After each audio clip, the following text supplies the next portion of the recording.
Hey guys, welcome back to Gail Talk Dog. I'm Gail, and today we will be discussing the Korean thriller Midnight. The Hangul I read as Middenight, starring Ha-Joon and Jin Ki-Joo. This movie has a runtime of roughly 1 hour and 40 minutes, maybe a couple minutes left because that kind of includes credits and stuff, so it's not very long and it's not drawn out. I mean, 1 hour and let's say 1.5 hours is pretty fast, and they get to the point really quickly. I'm going to be telling you my interpretation and thoughts of the movie and some things that I considered maybe plot holes or that I didn't necessarily like all that much. I will timestamp everything so you can stop when I get to the plot holes part of it. If you haven't seen the movie. If you have, you can continue watching it and tell me if it made a difference for you. I watched this movie because of Ha-Joon. Now, I watched it when it was released last year, and then I watched it again. This review is really late. I know I meant to do it earlier, but it is what it is. I'm lazy. Like I said, I watched this movie for Ha-Joon. I watched it because of him. I wanted to see him be a psycho killer, murderer person. And let me tell you something. He did not disappoint. Goddamn. Both antagonist and protagonist in this movie gave phenomenal performances. Phenomenal. Ha-Joon had me questioning my attraction to him, because you know, when I was younger I liked like that kind of psycho type. Now as a grown woman I do not. I've learned my lesson, and I was like, I don't know if I like him anymore because he's so like bad and crazy. And Ki-Joo, I was questioning, is she really deaf, or isn't she really deaf? She isn't, but phenomenal, spectacular, amazing, outstanding performances by both of them. Now, I realized I didn't give you an overview of the movie. I kind of assumed everybody knew what it was. Basically, it's a serial killer, and he is playing a cat and mouse type of game as he targets this deaf woman and her mother. The use of music in this film, it could have gone either way. It could have been good, it could have been bad. I think they did a good job using appropriate tones to intensify situations and then not using it where not necessary.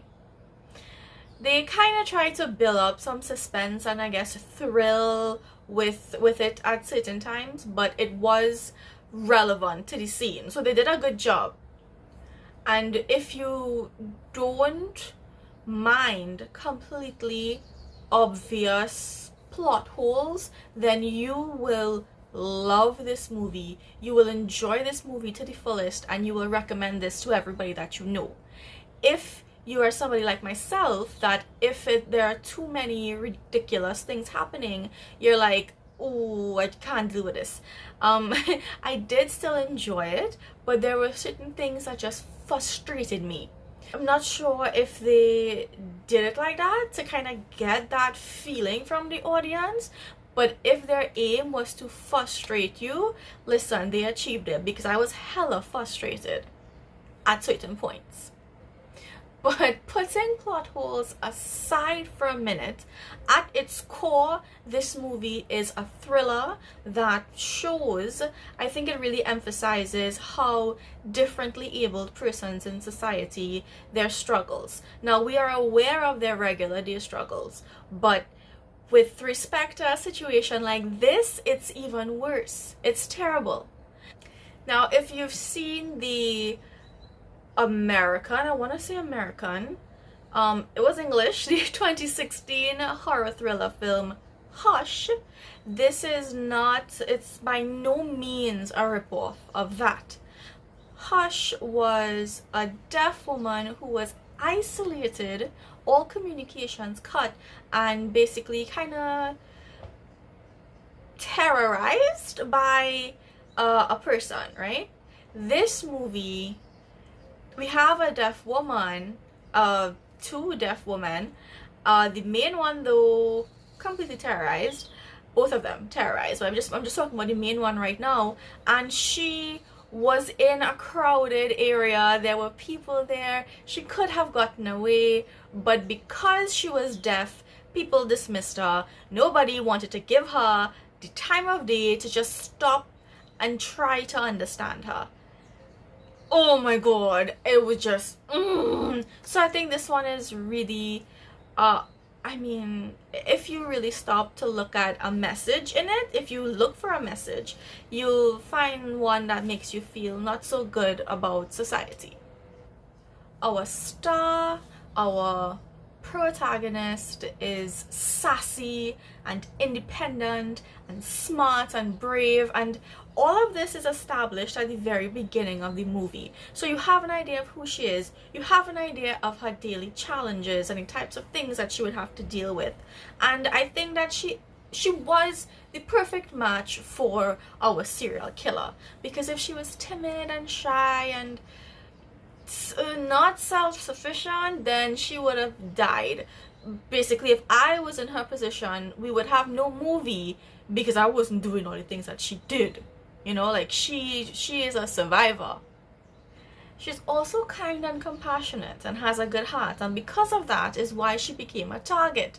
And it just goes to show, sometimes maybe you should just mind your own business. I don't know. I really don't know. I can't say in a real life scenario which one would be best. If you suspect somebody needs help and you try to help them and you get into a bad position, or you notice somebody needs help and you're like, not me, bro, bye. I don't know. That's kind of self-preservation, and the other one is just okay. And our antagonist, our sexy, our handsome, psychotic antagonist, he is mentally ill. If you pay attention, you can pick up little hints that he is not right in his head. Yeah, if you are somebody that's killing people, obviously you're not right in your head. But you know, from typical movies that we're accustomed to, we see a killer being a killer, or killers tormenting people, and they don't really give you any explanation as to why they're doing this or how they became this way, because the point of the movie is to thrill or to scare. But in this movie, while thrilling you, they give you little hints that this guy is loco in his choco. And I think that added some real quality to the whole movie itself. There is this one specific part where he is chasing her. They are sprinting, Usain bolting down the streets of Korea, and he's like laughing and kind of like, I don't know, screaming in exhilaration, and I'm like, bro, like, you enjoying this way too much, you psycho. It was really good. His performance was really, really good. And that is all that I can give you without giving away the whole movie. Now I am going to timestamp here the parts that I didn't really think made sense, and then after that I'll give you my overall rating of the movie, right? First thing, right? I'm trying to remember it in order. When he was chasing her in the parking garage and she was in her vehicle trying to get away, how did he make it in her locked vehicle before her? I don't understand. Before this, when he calls in the murder and the police are like, oh, did you see anything? And he's like, nah. And the police are like, alright, well, thanks for that, bless up, bye. What? No, even in just regular life, if I had to deal with a conflict or anything like that, the person who is telling me or the person who called people, I'm not gonna be like, alright, soldier, well, later, right? No, you would ask them questions. You're a police officer, what nonsense? In the police station, right, when he went with them to give a statement or whatever, and their friend, right, the police officers in the station, for some reason only have two of them, like nobody else working in this specific police station, and then this officer comes in, the one looking for his sister, and they bust into a fight, and the police officers in the station completely antagonize their friend. Like, that, to me, it makes no sense. As far as I know, police, just take for police. Like, even if that's your friend, like, did you really think that your respected police officer friend came into this station with a knife and was just he's an expert in his field, right? He just kind of lost it on somebody and attacked them? No. And you don't just like tase your friend, and you don't just like after you separate the fight let the guy go and detain your friend. That makes no sense. You try to understand what was really happening, and you at least ask the two people, any witnesses that were there, what happened, and then they would have told you what happened. But they were so foolish. Like, we know police negligence is a thing, but this is beyond that. This is just not logical at all. So stupid. Next thing, when my two girls get home, right, and then the friend comes to the door after such a traumatic experience, because that was a terrifying night, being attacked on the street, going to the police station and seeing that and knowing that that is the killer that was there. Why would this mother leave her daughter to go up the street with her friend? It makes no sense that she would want to leave her side. And let's just say she was a bad mother and left her side. Why didn't she take her phone with her? Because this bad guy got the mother's phone, and he didn't take it from the mother, because when she came home, she didn't know what was going on. So she left her phone home at night after a situation like that where her daughter could not reach her. Ridiculous. Like, my grandparents always have their phones on them. My mother, even though sometimes she don't answer her phone, always has her phone on her. This made no sense to me. Stupid. Next thing, when she running down the streets of Korea and she trying to get help and nobody taking she on.